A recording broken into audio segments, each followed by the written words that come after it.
అందరికీ నమస్తే.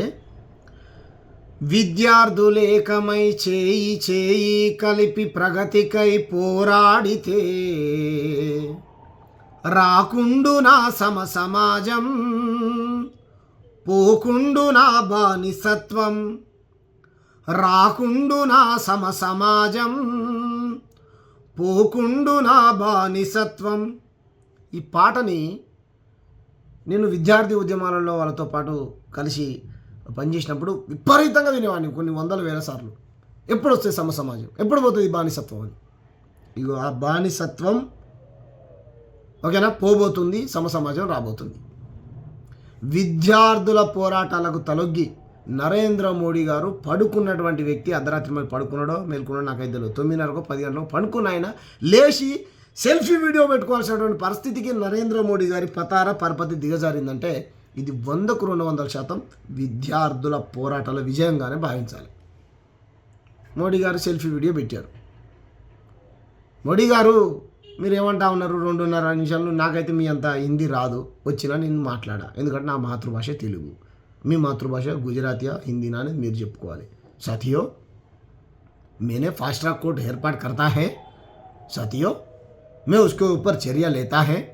ये बहुत दुखदायक की बात है. क्या दुखदायक बात है? 24 మంది విద్యార్థులు చనిపోతే ఇన్ని రోజుల నుంచి ఎందుకు దుఃఖదాయక బాతే బోల్కే నై బోలా హే నరేంద్ర మోడీ సారు గారు. మీరు వాళ్ళ కుటుంబాలు రోడ్లో పడితే వాళ్ళని ఎందుకు పరామర్శించలే సారు గారు? మీరు దుఃఖదాయక బాతే అని అప్పుడు ఎందుకు వీడియో పెట్టలేదు సారు? ఈరోజు ప్రజల నుంచి వ్యతిరేకత వస్తుంటే తడిసిపోతుంది మీ పార్టీకి, మీ నాయకులకు. విద్యార్థుల పోరాటాలని ఖలిస్తాను, ఆఫ్ఘనిస్తాన్, పాకిస్తాను, ఉగ్రవాదులు, హిందూ వ్యతిరేకులు, ఇంకేంటి రకరకాల చైనా ఏజెంట్లు రకరకాల ముద్రలు వేసారు. మరి వాళ్ళ దానికి మీరు ఎందుకు స్పందించారు సారు? మీరు కూడా అదేనా అదే బాబతే? మరి ఇలా నీ గోధి మీడియా అసలు ఎన్ని అబద్ధాలు ప్రచారం చేస్తుంటే అన్ని అబద్ధాలు ప్రచారం చేస్తుంది. నువ్వైనా తలొంచి సారీ నన్ను క్షమించండి, నువ్వు ఏం చెప్పినావు నాకైతే అర్థం కాలేదు, నాకు 2-3 ముచ్చట్లు అయితే అర్థం. ఫాస్ట్ ట్రాక్ కోర్టు ఏర్పాటు చేస్తా, उसके నీట్ జో విద్యార్థి మళ్ళీ రాసిర్రు, పాస్ అయ్యారు, వాళ్ళు చాలా సంతోషంగా ఉన్నారని చెప్తారు. మరి వాళ్ళు సంతోషంగా ఉన్నారని చెప్తున్నారు, కానీ మీరు ఎగ్జామ్స్కు ప్రిపేర్ అయినటువంటి లీక్ అయిన తర్వాత వాళ్ళు 24 మంది చచ్చిపోయారు కదా, మరి వాళ్ళు బాధపడుతున్నారని ఎందుకు చెప్పట్లేదు సారు? అందుకు బాధ్యత మా ప్రభుత్వందే. మేము జైల్లోకి పోయి నేను రాజీనామా చేస్తా, నాకు పరిపాలన చేత కావట్లేదు ఎందుకు చెప్పట్లేదు సారు? చెప్పట్లేదు సార్. కాబట్టి చాలా అద్భుతంగా యాక్టింగ్ చేయడంలో మీరు నెంబర్ 1 నరేంద్ర మోడీ గారు. సారు మీరు రాజీనామా చేయండి, మీరు రాజ్యాంగ వ్యతిరేకులు. ఈ దేశంలో విద్యార్థులు ఒక్కటే బాధపడట్లేదు, విద్యార్థులు మాత్రమే బాధపడట్లేరు సారు. దళితులు, గిరిజనులు, ఆదివాసీలు, మైనార్టీలు, బీసీలు ప్రతి ఒక్కరు బాధపడుతూ ఉన్నారు. కేవలం ఈ గోధి మీడియా మాత్రమే సంతోషపడుతుంది. ఏ వర్గం కూడా మీ పాలనలో సంతోషంగా లేరు. మీరు రాజీనామా చేయాలని ప్రజలు డిమాండ్ చేస్తూ ఉన్నారు. గల్లీ నుంచి ఢిల్లీ దాకా ఒక్కటే నినాదం, నరేంద్ర మోడీ రాజీనామా కరో, నరేంద్ర మోడీ రాజీనామా కరో, నరేంద్ర మోడీ హటాओ देश को बचाओ, నరేంద్ర మోడీ హటాओ సంవిధాన్ కు బచాओ, నరేంద్ర మోడీ హటాओ ఓకేనా ఏమంటారు భారత్కు బచాओ. ఇదే నినాదం. కాబట్టి ధర్మేంద్ర ప్రధాన్తో మీరు రాజీనామా చేపిస్తారనేది మాకు తెలియదు. మీరైతే రాజీనామా చేయాలి.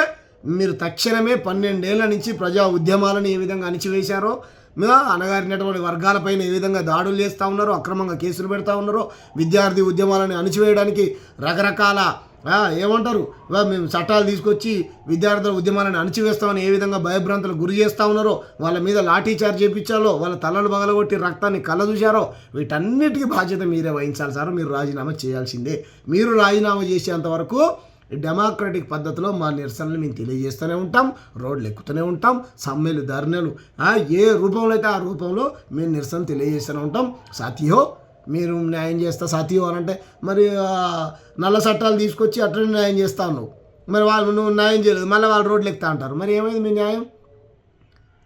కాబట్టి ఈ ఉద్యమాన్ని సలార్చడం కోసం, ఈ ఉద్యమాన్ని అణిచివేయడం కోసం నేను న్యాయం చేస్తా, ఫాస్ట్ ట్రాక్ కోర్టు ఏర్పాటు చేస్తా, ఈ పేపర్ లీక్కు ఎవరైతే కారకులయ్యారో వాళ్ళని శిక్షిస్తా అని కలబొల్లి మాటలు పేరు దుఃఖదాయక బాతే అంటారు. దుఃఖదాయక బాతే दलितों के ऊपर अत्याचार किए तो दुखदायक दुख खून क्यों नहीं आया सर आपको?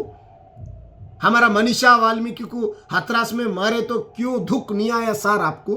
हिंदू मुस्लिम क्रिश्चियन और क्या है राम कृष्ण अल्लाह यीशु यही लफड़ा देश में, खाली मंदिर मस्जिद के ऊपर लफड़ा लगाता है। यही है सर राजनीति आपका, इसको बोलते हैं राजनीति। ये राजनीति नहीं है साहब। आप राजीनामा करो, आप राजीनामा करो, आप राजीनामा करो तो देश बहुत संतोष रहता है। अब राजधान द्रोही है, अब संविधान का द्रोही है। आप राजीनामा करो, ये देश बहुत अच्छा रहता। एक जलियनवाला में जिस दिन वो ब्रिटिश वाला जैसा किया वैसा कर रहा है आप। डयर आप डयर है। ये भगत सिंह लोग है, ये कॉकरोच जनता पार्टी का युद्ध भगत सिंह के जैसा दिख रहा भारत जनता को। आप राजीनामा करो साहब। धर्मेंद्र प्रधान से राजीनामा कराओ, आप भी राजीनामा करो, अमित शाह भी राजीनामा करना है।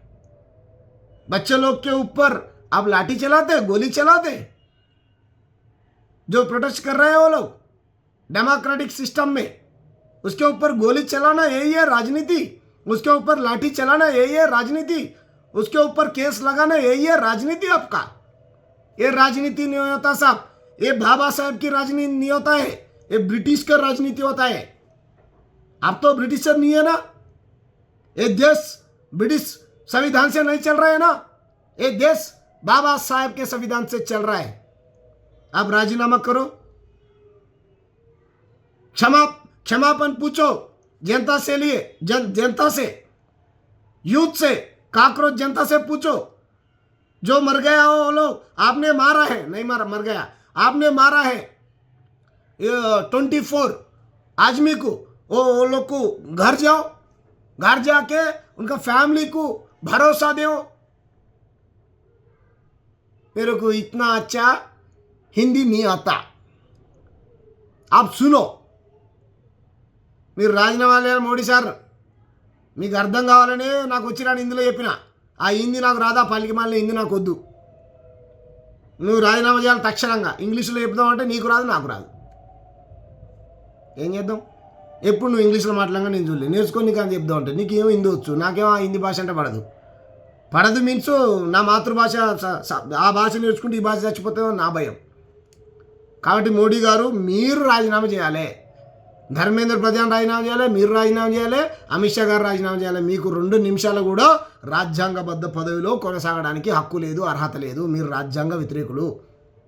దళితులపైన ఎన్ని వర్గాలపైన దాడులు చేస్తూ ఉన్నారు, ఎన్ని ప్రజా ఉద్యమాలను అణచివేస్తూ ఉన్నారు, రైతులను ఖలిస్తానీలు అంటారు, వీళ్ళని దేశద్రోహులు అంటారు విద్యార్థులు।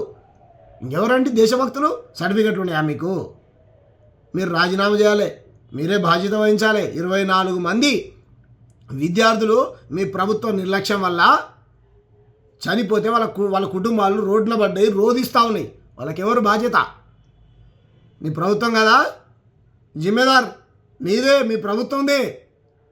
ఎంతమంది నువ్వు వచ్చిన తర్వాత ఎన్ని దాడులు దేశం మీద, బిపిన్ రావత్ చనిపోతాడు, పుల్వామాలో 43 మంది జవాన్లు చనిపోయారు, పహల్గామ్ అటాక్ జరిగింది, తీవ్రవాదాన్ని కట్టడి చేసిన आप बोलीजिए प्रधानमंत्री मनमोहन सिंह ఉన్నప్పుడు అడిగిండు, आप बोलीजिए प्रधानमंत्री, 12 ఏళ్ళు అయింది, आप बोलीजिए प्रधानमंत्री, आप आके पुलवामा में अटैक कैसे हुआ, आतंकवाद देश में कैसे घुसा है, पहलगाम में कैसे घुसा है, कैसे घुसता है, विपिन रावत कैसे मर गया है। కాంగ్రెస్ హయాంలో తీవ్రవాదులు జొరబడితే కాంగ్రెస్ ప్రభుత్వ నిర్లక్ష్యం, మీ హయాంలో తిరబడి దొరికితే ఇది హిందూ ముస్లిం పంచాయతీ। వాహ్, क्या राजनीति है सर आपका, क्या राजनीति है? అప్పుడు చంపినోడు ముస్లిమే, తర్వాత చంపినోడు ముస్లిమే అంట, ఇదేమో మతాన్ని ముడిపెడతాడు, అదేమో పార్టీకి ముడిపెడతాడు, ఇప్పుడు పార్టీకి ముడిపెట్టద్దా? నీకే మాత్రం అర్హత లేదు। పహల్గామ్లో మీ ప్రభుత్వ నిర్లక్ష్యం వల్ల తీవ్రవాదులు దేశంలోకి జొరబడ్డారు, మీ ప్రభుత్వ నిర్లక్ష్యం। ఉగ్రవాదాన్ని కట్టడి చేస్తాను, తీవ్రవాదాన్ని కట్టడి చేస్తాను, ఎందుకు చేయలే? వచ్చిన 5 ఏళ్లలోనే చేస్తాను, ఎందుకు చేయలే? మళ్ళీ ఈ దొంగలు వెదవలు గోధి మీడియా దాడులను కంపేర్ చేసుకుంటారు, అప్పుడు ఎంత దాడుతుంది, ఇప్పుడు ఎంత అంటే ఏంద్రా మీ ఉద్దేశం? అప్పటికంటే ఇప్పుడు ఎక్కువ జరిగితే మరి తప్పనా? ఇంత నీచులరా మీరు దొంగలు। మీరు 2 నిమిషాలు కూడా మీకు ఇది అసలు మీ దేశంలో కాదు, గట్టిగా మాట్లాడితే మీరేం దేశభక్తులు అంటారు? ఈ దేశం మీద మీరు బతకొచ్చారు ఆర్యులు, బయట దేశం నుంచి బతకొచ్చిన ఆర్యులు మీరు, మీ చరిత్ర, మీ మూలాలు తీయండి, మీరు ఆడి నుంచి బతకొచ్చారు, బయట నుంచి బతకొచ్చారు, ఈ దేశం మాది, మా తాతది, సిద్ధినాగ్ మా తాత, వాళ్ళ వారసులం మేము. బీరప్ప, ఇది బీరప్ప దేశం, ఇది మా దేశం, ఇది మా తాతది దేశం. మీరు బతుకొచ్చి మమ్మల్ని అంటరానోళ్ళు చేసి ఇక్కడ కులాలు పుట్టించి మీరేంద్ర దేశభక్తులా ఫీల్ అవుతుర్రు? మీది కాదు దేశం, ఇది మేము భారతీయులు రా, మీరు విదేశీయులు. మేము భారతీయులు, ఇది మీ దేశం మూలవాసులం, ఆదివాసులం. మీరు ఇక్కడ వాళ్ళు కాదు, మీరంతా మీరు గోధుమ కలర్ ఉన్న వాళ్ళంతా బయట దేశం నుంచి బతుకొచ్చారు. పోరి అడిగి పోయి మీరు పోయి మీ మూలాలు ఎత్తుకాలి, మీ డిఎన్ఏ టెస్ట్ చేయాలి. మీరు దేశభక్తులు లెక్క ఫీల్ అవుతారేంద్రా? మేము బతకనిచ్చినాం మిమ్మల్ని, మీకు ఆధార్ కార్డులు ఇచ్చినాం, ఇక్కడ మీకు షెల్టర్ ఇచ్చినాం, మా భూములు కబ్జాలు చేసిర్రు, మా సంపద దోచుకున్నారు, మా మీద ఆధిపత్యం చెలాయించారు, మా భాషను చంపేసి మీ భాషను నేర్పించారు. చూడండి, ఈ భాష ఆ పక్క దేశం కూడా మాట్లాడతారు. ఇది ఇక్కడ మా సౌత్ ఇండియాలో ఇక్కడ మాట్లాడే భాషలు ఏమైనా మాట్లాడతారని అర్థంలో మాట్లాడరు. కన్నడ, తమిళ్, ఏమంటారు, ఈ ప్రాంతీయ భాషలు ఏవైతే ఉన్నాయో చూడండి డిఫరెంట్గా ఉంటాయి. ఈ దేశంలో భిన్న భాషలు మాట్లాడేది ఒకే భాషను రుద్దాలంటే వాడు రుద్దుకుంటూ వచ్చిండు అక్కడ వేరే దేశాల మీద. ఆ దేశంలో ఆన్ చేసి మన దేశాన్ని కూడా ఆన్ చేయాలనుకున్నాడు. వాటి మీరు ఈ దేశం వాళ్ళు కాదు రే, గుర్తుపెట్టుకుని మీరు పోండి, మీరు దేశం పోండి.